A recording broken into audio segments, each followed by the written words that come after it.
Karen told me if I didn't move my boat off her beach, she'd call the Coast Guard. We live on a damn lake in Michigan. There is no Coast Guard. Think you know where this is going? I bet you don't have a clue. But hey, go ahead and drop your guess in the comments. Most people who end up in fights with their HOA moved into the wrong neighborhood. Me? I was here before the neighborhood even existed. My dad bought this land back in the 80s, just a weird triangle-shaped patch of wooded shoreline on the edge of this little lake. Back then, it wasn't worth much. The road was gravel, the water was brown half the year, and the nearest gas station was 15 minutes away, but my dad saw something in it. Or maybe he just wanted to be left the hell alone. He built the house himself. No contractors, no blueprints, just him, a few buddies from the VFW, and a lot of duct tape and beer. It's not perfect. The floors creak in places, the windows fog up when it gets cold, and the basement still floods when the ice melts. But it's real. It's ours. It's got history. I grew up in that house, learned how to fish on the shore out back, learned how to drive on the old gravel trails before they paved them. First kiss was on the end of that little dock my dad built. First beer, too, if I'm being honest. When my dad passed, there wasn't much of a question about what to do with the place. He left it to me clean. No liens, no debt, just a title and a handwritten note that said, "Don't let anyone mess with this place. It's yours now. Take care of it." I framed it and hung it in the garage. After I got married, we stayed. My wife Leslie was hesitant at first. She's a reader, loves libraries, coffee shops, soft blankets. The house was a bit too rough around the edges for her, but it grew on her. Or maybe she just got tired of fighting me about it. Either way, we made it a home. We raised our daughter here, Emma. She's 11 now, smart kid, all heart, but sharp as hell when she wants to be. She loves the lake, always has. We used to go out in the canoe when she was little, just paddling along the edge while she made up stories about lake monsters and underwater treasure.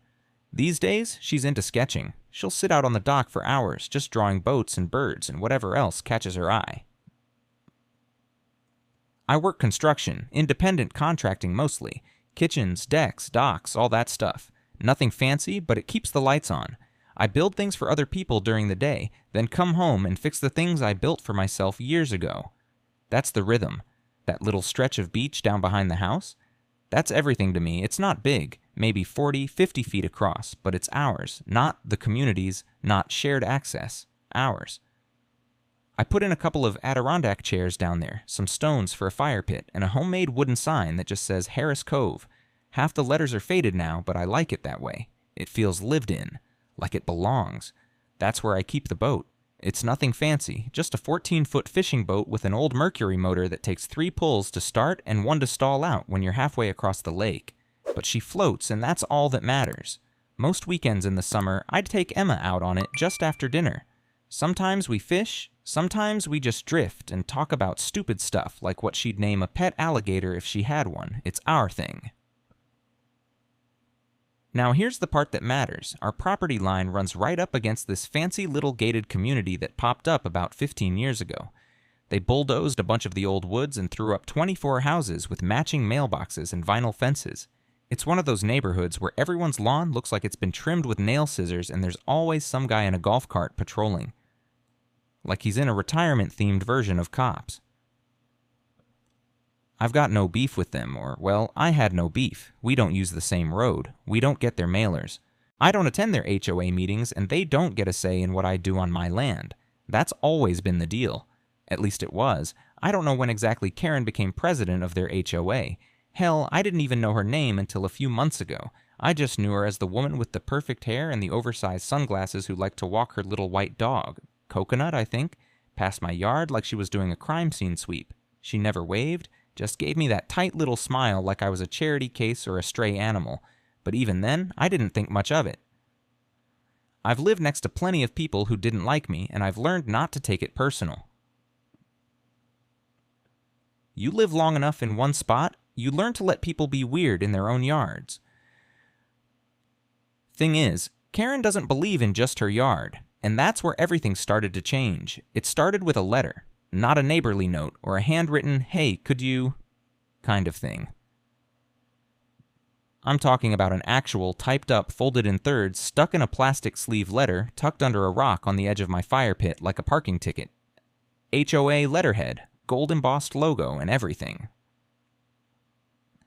Real fancy. I remember holding it in my hands, thinking, how the hell did this end up on my property? That alone was already crossing a line. I opened it anyway because curiosity beats pride sometimes, and this one smelled like trouble. The tone of it was weird right off the bat. It wasn't angry, it was polite, but that kind of fake polite that makes your skin crawl. The wording was all official sounding, full of phrases like community concern, shared environmental responsibility, and non-compliant structures. Took me a minute to even figure out what they were talking about, and then I hit the sentence that made me laugh out loud. We are requesting the removal of the unregistered watercraft currently situated along the shoreline abutting the Harris property. This vessel has been observed as obstructing the community's visual harmony and may pose a safety concern to visiting residents. Obstructing visual harmony, that's what they called my boat. I walked straight down to the shoreline, half expecting to see graffiti or dead raccoons or something. But no, it was just my same old fishing boat, sitting on a few wooden rollers. I'd pulled it up the week before to scrub the algae off the hull. It wasn't blocking anything, wasn't on anyone else's land. Just tucked up beside the dock like it had been 100 times before. And unregistered? It was registered. I renew it every 2 years like clockwork. Tag was laminated and zip-tied right to the transom, same as always. So I reread the letter, now not laughing. There was no signature, just the HOA board, like it came down from some lakefront Vatican. It ended with a note that they encourage cooperation to avoid further escalation. Escalation? For a boat? I brought the letter inside and handed it to Leslie while she was putting away groceries. She didn't even read past the first paragraph before rolling her eyes. Oh God, Karen. I looked at her. Karen? You know this woman? Leslie gave me this face like she was surprised I hadn't put it together yet. She runs the HOA now. She tried to get me to join their little neighborhood book club last fall. Made a huge deal about reading The Secret and setting lakefront intentions. Lakefront intentions? I told her I intended to finish folding laundry and never talk to her again. That got a chuckle out of me, but it didn't make the situation less weird. I didn't respond to the letter, because again, this isn't their land. I don't pay dues. I'm not in their HOA, and my boat was exactly where it's always been, on my side of the property line, where no one except maybe ducks or frogs could trip over it. But the next day, I caught her standing at the edge of my lot again. Not on the road. Not even on the walking path that runs through their development. I mean, right up on my grass, standing there in her tennis shoes and crisp little collared shirt, staring at the boat like it had personally insulted her. I was out front stacking firewood. I looked up, caught her eye, and gave a little nod. That's it. Just a neighborly, non-confrontational, "Hey there." She didn't nod back, didn't smile, just turned around and walked back toward her place like she was inspecting a biohazard zone. That evening, we found another letter. This one was stuck in our mailbox, in it, not outside. That's a federal box, technically illegal, but whatever. Same letterhead, different phrasing. Still no signature. This one said, per HOA guidelines, shoreline structures and watercraft must adhere to aesthetic and spatial regulations to preserve community value. And here's the kicker. It included a printout, like, full color, of a photo of my boat. Someone had taken it from the walking trail above my property, zoomed in, and printed it out. The quality was grainy, but it was enough to make your stomach twist, because now it wasn't just a letter, it was surveillance. That's when it stopped being annoying and started feeling personal. Emma found the photo on the kitchen counter that night while I was outside, messing with the grill. I came in and she was just staring at it, holding it like she wasn't sure if she was in trouble. "Why is someone taking pictures of our boat?" she asked me. And buddy, let me tell you, there's no easy way to explain HOA politics to an 11-year-old without sounding insane. I told her someone just didn't like where it was parked, and she just nodded like she was already smarter than that. She's sharp, that one. Leslie said we should just ignore it, and part of me agreed. I mean, it's a boat on my property. How much more straightforward can that be? But something about the photo bothered me. Not just that someone took it, but that they printed it, that they walked it up to my mailbox, that they wanted me to know they were watching. It wasn't a complaint. It was a warning. And in hindsight, maybe I should have taken it more seriously, but at the time I just laughed, shook my head, and thought, Jesus, these people really have nothing better to do, which turns out was the wrong thing to think, because Karen wasn't just bored, she was planning something a whole lot bigger than a couple letters and a photo, but that's not what I knew then. Back then, all I saw was a cranky HOA board with too much free time and a weird obsession with my boat. Boy, was I wrong. I wish I could say that was the end of it, that I laughed off the second letter, moved on with my life, and everything went back to normal. But nah, that was just the opening act. Karen was just getting warmed up. Couple days after the second letter, I came home from a job and noticed a bright orange cone set out near the edge of my property. Just sitting there like a traffic marker. At first, I thought maybe the city had come by, maybe there was a busted pipe, or they were marking something. But then I saw another one, and another. They weren't in any pattern or near any utility box, just spaced out in a sloppy line, running from the edge of my gravel driveway down toward the shoreline. I followed the trail, confused as hell, until I got to the last one, right by my dock. There was a little laminated sign zip-tied to it that said, "Pending environmental review, do not disturb." That's when it hit me. This wasn't the city, this was them. Karen and her band of clipboard crusaders were now declaring parts of my own property under review, like they were the EPA, my property, with no warning, no notice, nothing. I dragged every single cone back to the end of their trailhead and stacked them up like a big middle finger right where their walking path dips closest to my yard. Next morning, they were gone. Just gone. And in their place, a printed out flyer had been taped to the neighborhood bulletin board near their entrance gate. I never go near it, but Leslie saw it when she was out for a run. She snapped a picture and showed me later, over coffee. The flyer said, "Recent community concerns have arisen regarding the unauthorized development of lakefront space adjacent to Lot 32. Residents are advised to avoid the area until further clarification can be obtained from legal review." Now, let me break that down for you. Lot 32, that's me, that's my land. Unauthorized development? You mean the goddamn dock my dad built when I was 10 and the lawn chairs I bought at Lowe's last summer? Legal review? They were trying to make it sound like I was in the middle of some shady backdoor deal, like I was sneaking in concrete trucks at night and building a resort behind their backs. And the part that pissed me off most? Residents are advised to avoid the area. Like my property was toxic, like I was dangerous, like we were the problem. Now I'd love to tell you I marched over there and gave Karen a piece of my mind, that I called the city or sent them a certified cease and desist or whatever. But I didn't. I did what I always do. I kept my head down and stayed calm, because for a long time, that's how I handled people like her. I figured as long as I stuck to what was mine and didn't poke the hornet's nest, it'd all blow over. But Karen doesn't blow over. She doubles down. Few days after that flyer went up, I found my private property sign, hand-carved by my daughter the year before, missing. Just gone. One day it was there, the next it wasn't. I looked all over, checked the ditch, the trees, even down by the water. Nothing. I replaced it the same day with a newer one, rougher, hand-painted, bright red letters. Made sure it was posted high and solid, bolted into one of the old cedar posts near the fire ring. This one wasn't going anywhere, that lasted maybe 48 hours. Next time I walked out there, the new sign was still there, sure, but next to it someone had hammered in another stake. This one had a shiny pre-printed plaque that said, "Community Waterfront, access for HOA members only." It was like a turf war in the suburbs, one sign saying mine, the other saying nope, and it didn't stop there. That weekend, I was working on some railings for a client across town. Long day, hot as hell. I came home, pulled into the driveway, and spotted something odd near the trail that runs between my place and the edge of the HOA development. A couple kids, maybe 10, 11 years old, were standing just inside my tree line, tossing rocks into the water.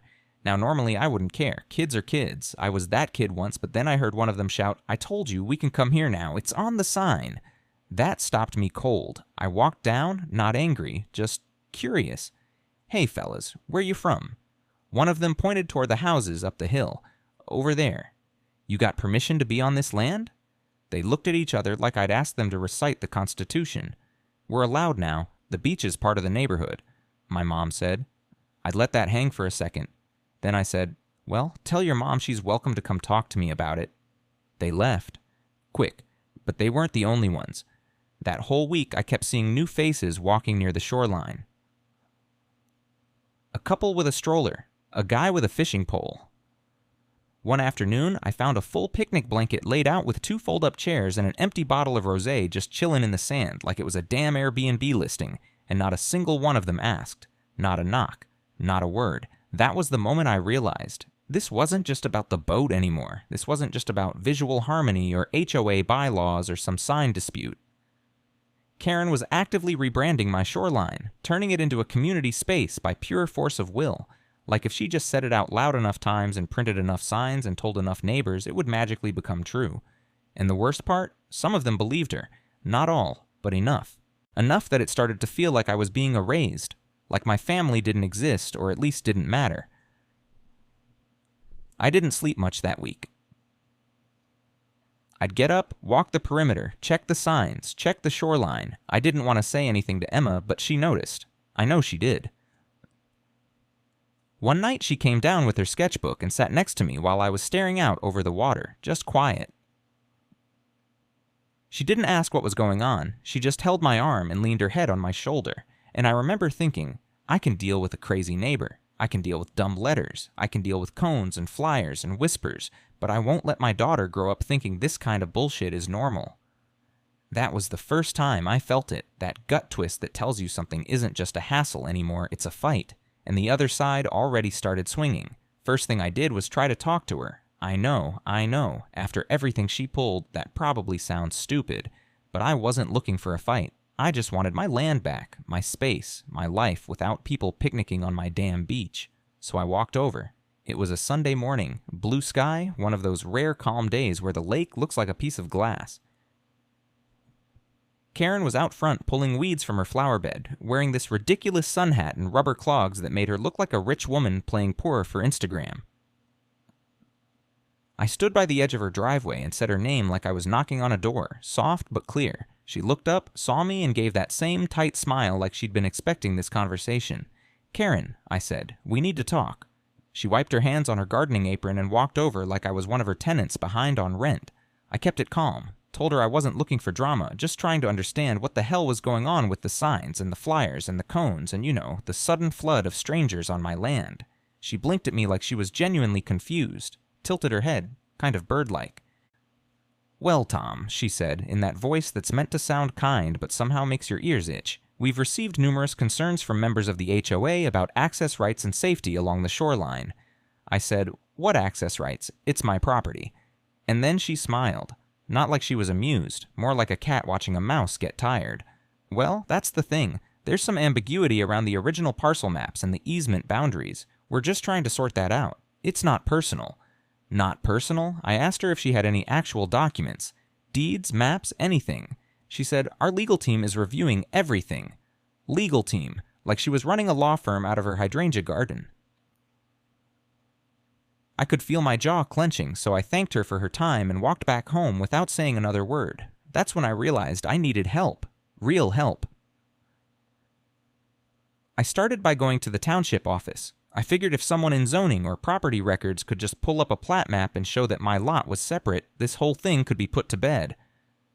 Easy, right? Yeah. No. The guy behind the counter was nice enough, but the system was a mess. Half the files were digital, the other half scanned in from God knows when. Took him nearly an hour to find the original land record for my lot, and even then it was this smudged old microfilm scan with half the edges cut off. He told me my property wasn't zoned under any HOA, but when I asked if he could give me something official to prove it, he shrugged and said, "I mean, you could request a certified copy. That might take a few weeks. We're kinda backed up right now." I requested it anyway. In the meantime, I called a local attorney I'd worked with a couple years ago during a building permit dispute.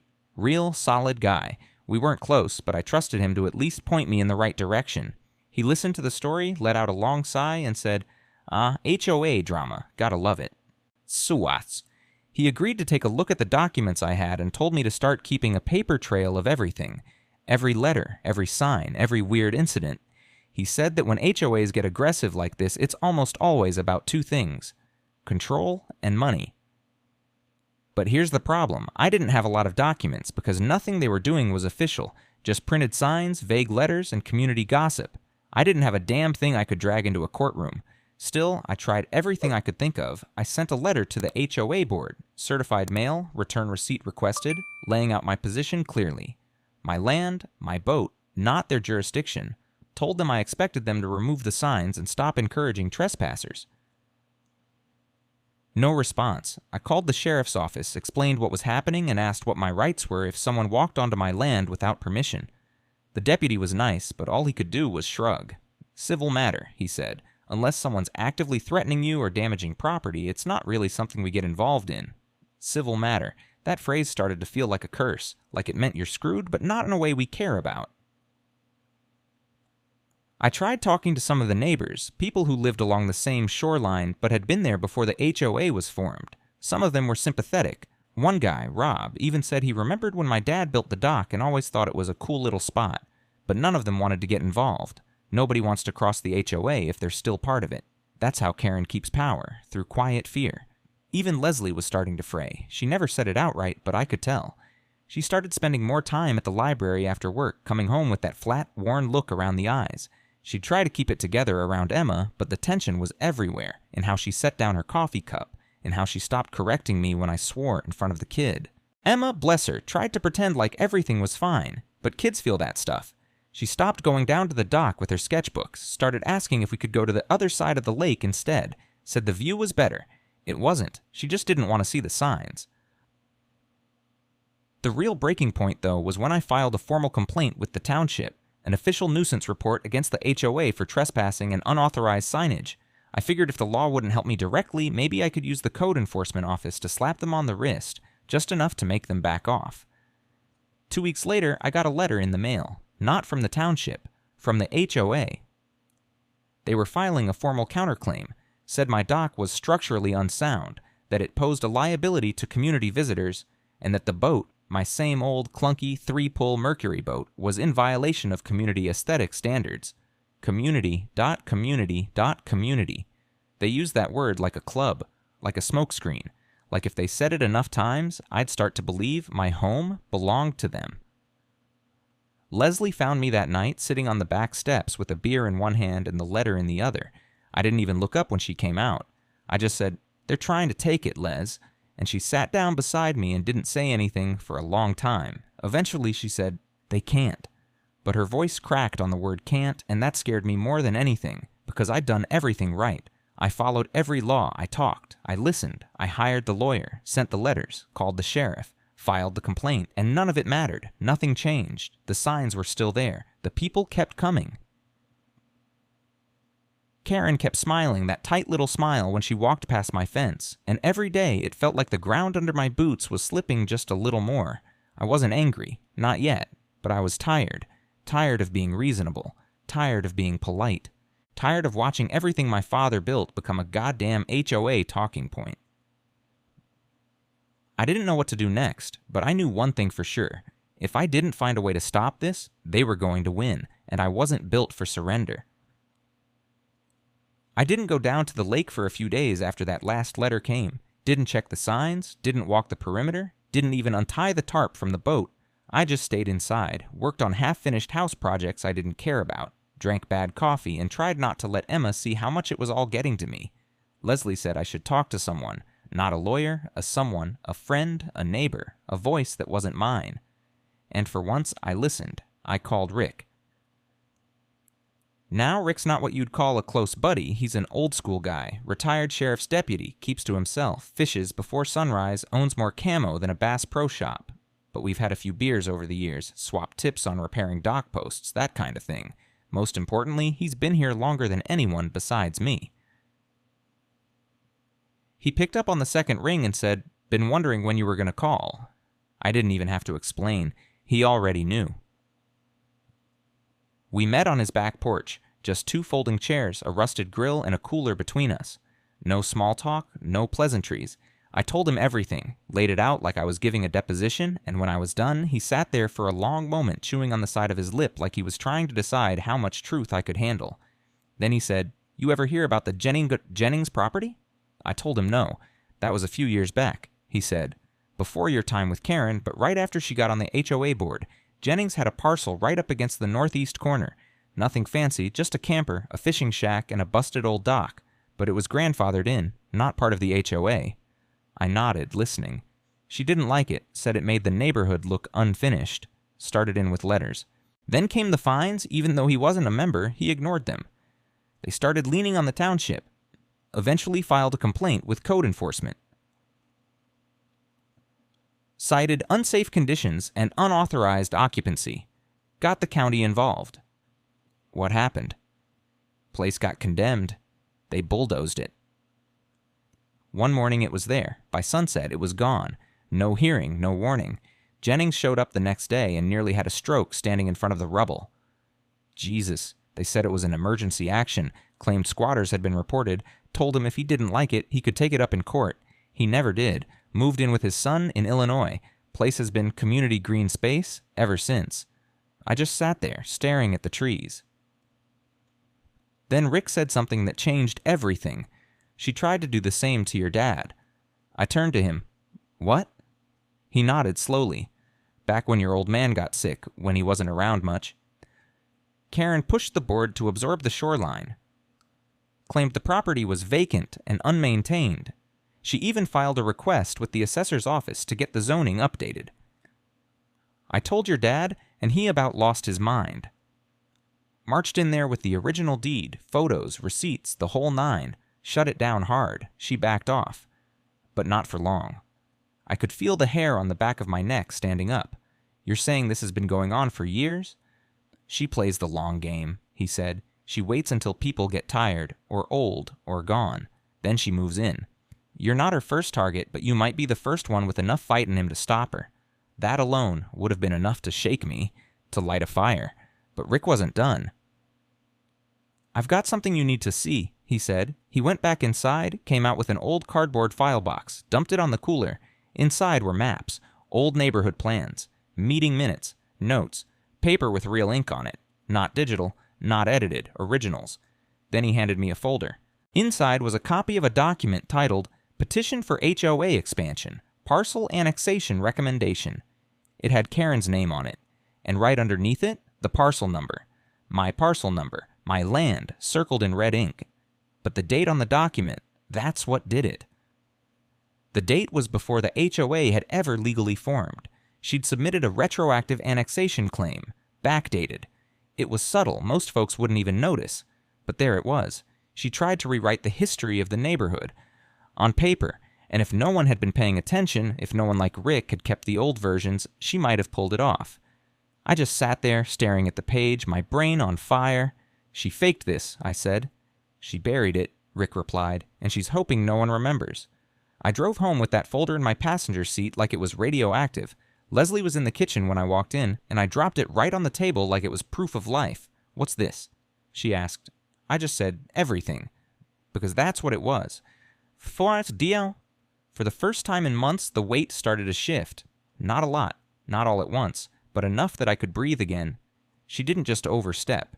She lied. She manipulated legal documents. She tried to steal what wasn't hers. And now, I had the proof. I didn't know what I was going to do with it yet. I wasn't a lawyer. I wasn't a fighter. I built decks for a living, but I knew one thing.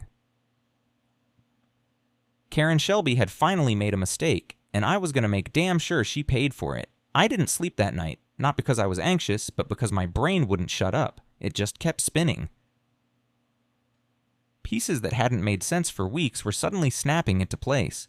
That old letter about shared shoreline use, the cones, the sudden burst of foot traffic, all of it had been building toward something, a takeover. Quiet, strategic, slow, and damn near successful. Until Rick dropped that folder in my lap. I sat at the kitchen table until the sun started coming up, going over every page again and again, trying to figure out how someone like Karen could get away with that kind of backdated, fabricated HOA expansion attempt, and how I was going to unravel it without burning my whole life down in the process. Leslie came downstairs in her robe and just looked at me like she'd found a raccoon going through our taxes. She poured herself a cup of coffee, sat across from me, and said the most beautiful 5 words I'd heard in months. So, what's the plan, babe? I didn't answer right away. I wasn't totally sure yet, but I knew this wasn't going to be solved by yelling over a fence or slapping one more letter on someone's windshield. I needed to stop thinking like a guy trying to keep the peace. I had to start thinking like someone who wanted to win. First step was Marcy. Leslie had gone to high school with her, and they'd stayed in touch over the years. Marcy was one of those friends you didn't see for months but could call at midnight and she'd still bail you out of jail or help you file a zoning complaint. She was a real estate attorney. Smart as hell, cut through nonsense like a buzzsaw through drywall. She also hated HOAs with a passion that made mine look casual. We met at her office a couple days later. Tiny little building next to a taxidermy shop and a vape store. She greeted me barefoot, holding a coffee mug that said, "Don't make me cite statute." I handed her the folder. She started flipping through it while I talked, explaining what Rick told me, what had been happening, everything Karen had done since the first letter. She didn't say much at first, just kept flipping pages, her brow tightening a little more with each one. Finally, she looked up and said, "Well, Tom, this is illegal." Like, frowned upon illegal or actually illegal? She smiled, like felony fraud if you play it right. I exhaled, hard. She told me what I already suspected. Karen had submitted an expansion petition to the assessor's office with forged backing documentation, then lobbied quietly behind the scenes to make it all feel legitimate. It wasn't just overreach, it was premeditated. She asked me if I had any more paper trail, emails, letters, anything signed. I said not much. Karen was careful. No emails, no signatures, just anonymous notices and signs. But that folder Rick gave me? That was gold. It had the original maps, unedited meeting minutes, and most important, the version Karen tried to bury. Marcy asked if I could get her more.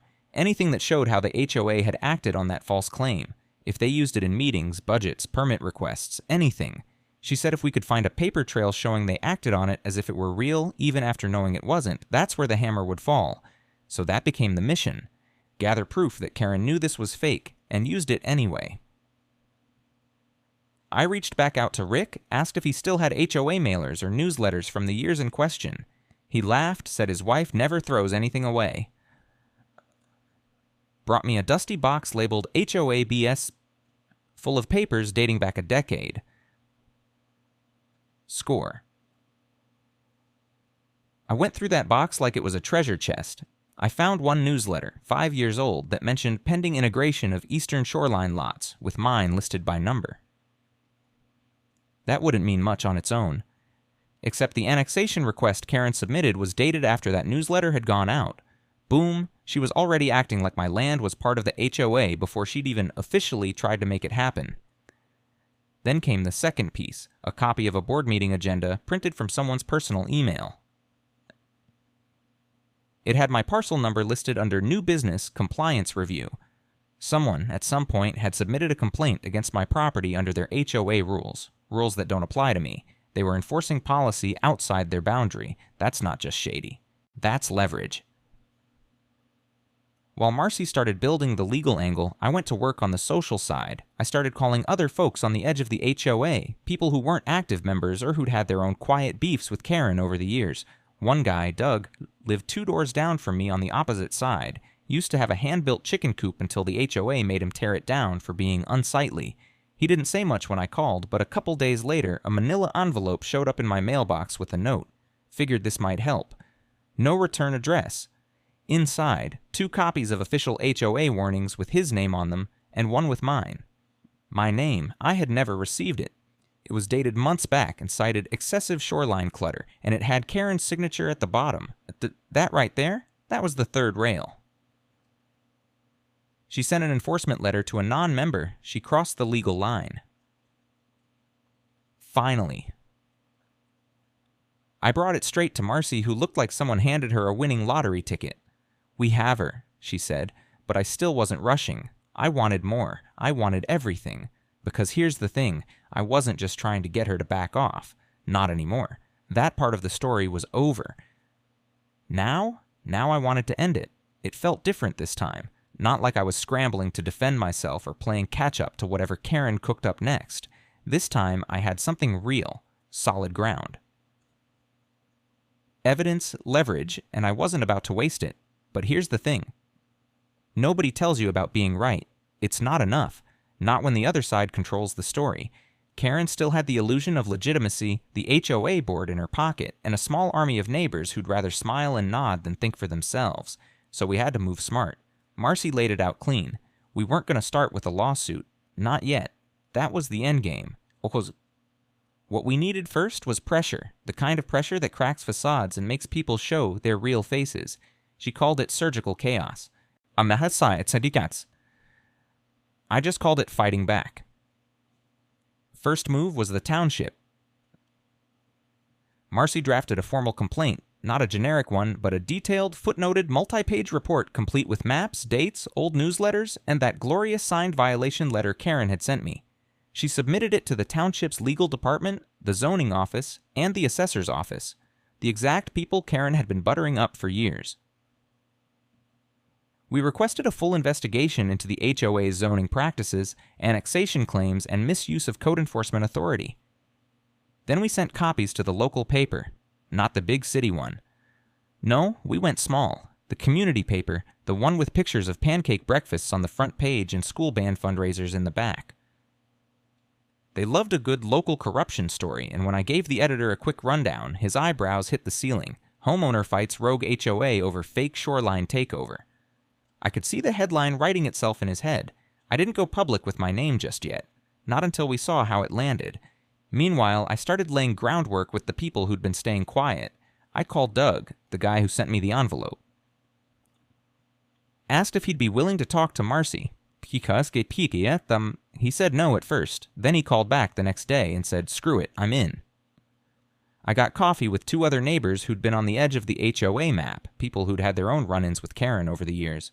One woman, Linda, told me she'd stopped attending meetings after Karen openly called her vegetable garden aesthetic pollution. The hell is that? Marcy coached them on what to say, how to frame their experiences, and what to do if things got legal. She was building a case not just against the HOA, but against the culture of intimidation Karen had weaponized. She said it had to be bigger than just me, because if it was just about me, they'd call me a crank and move on. But if we showed a pattern, that's when the cracks would show. And right on cue, Karen struck back.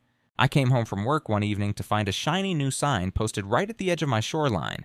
This one had a seal on it, under review by the Lakeshore Community Safety Council. Never heard of that before. I Googled it. It didn't exist. She invented a council, just made one up, slapped it on a sign, and hoped no one questioned it. That right there told me something. She was panicking. She was throwing things at the wall, trying to reestablish control, but doing it sloppy. I didn't touch the sign. I left it, took photos, sent them to Marcy, and let it sit there like a big red flag waving for everyone to see. Then came the real blow.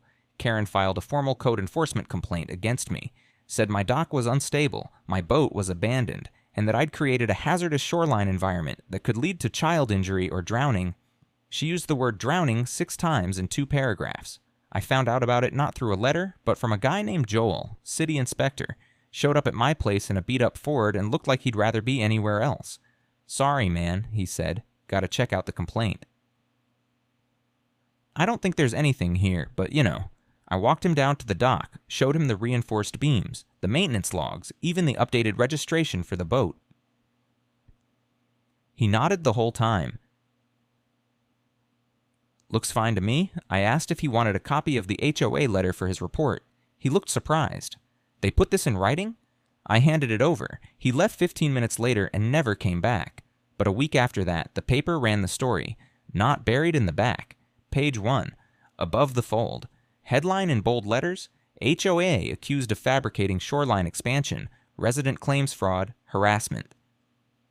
There was a photo of the sign, of the dock, of Karen's HOA flyer from months back with my parcel number circled like a prize hog at the fair. Karen went ballistic. I didn't see it myself, but Rick told me she called an emergency meeting of the HOA board that night. Said she came in with a binder full of documents and a wild look in her eyes. Tried to paint me as a coordinated saboteur spreading lies through local media. Problem was, people were already talking. The flyer. The fake council sign. The zoning complaint. Word was spreading. She wasn't controlling the story anymore. I didn't gloat. I didn't poke the bear. I didn't need to, because Karen had made her fatal mistake weeks ago when she forged that annexation document. And now, with everything surfacing, she was in defense mode. cornered, sloppy, lashing out in ways that only made her look worse. Marcy said it perfectly one night while we were going over the next steps. "You didn't just flip the board, Tom. You flipped the whole damn table." But I wasn't done yet, because as satisfying as it was watching her squirm, this wasn't about ego. It was about closure, about principle, about a promise I made to my dad when he handed me that deed. Don't let anyone mess with this place, and I wasn't about to stop until I finished the job. They always hold the HOA meetings in the clubhouse. Big white building with a fake copper roof and a keypad at the door like it's Fort Knox. I'd never been inside, never had a reason to. But this time I walked in the front door like I owned the place. Technically, I wasn't even supposed to be there. Not a member. No key fob. But word had spread. About the article, about the investigation, about Karen, and when Rick told me there was going to be a full house and people were talking, I knew I had to show up. Doug met me in the parking lot. The guy who sent me the anonymous envelope with the violation letter weeks ago. This time, he wasn't hiding. He had a folder under his arm and a look on his face like someone who just remembered he had a spine. "You ready?" he asked. I said, "Born ready." Inside, it was standing room only. I saw neighbors I hadn't talked to in years, people I'd passed on walks. Folks who used to wave and had gone quiet during all this HOA mess. They were here now, whispering to each other, looking around, waiting. And then Karen walked in. She looked different, not shaken exactly, but not in control either. She smiled, but it didn't land. Her posture was straight, but her eyes were scanning too fast, like she was trying to count how many people in the room were still on her side. She stepped up to the front, gavelled the meeting open, and started with the usual script. Financials.landscaping updates. Thank you to everyone for maintaining their properties with excellence. All that surface-level garbage, but the tension was thick. People weren't here to talk about lawn clippings.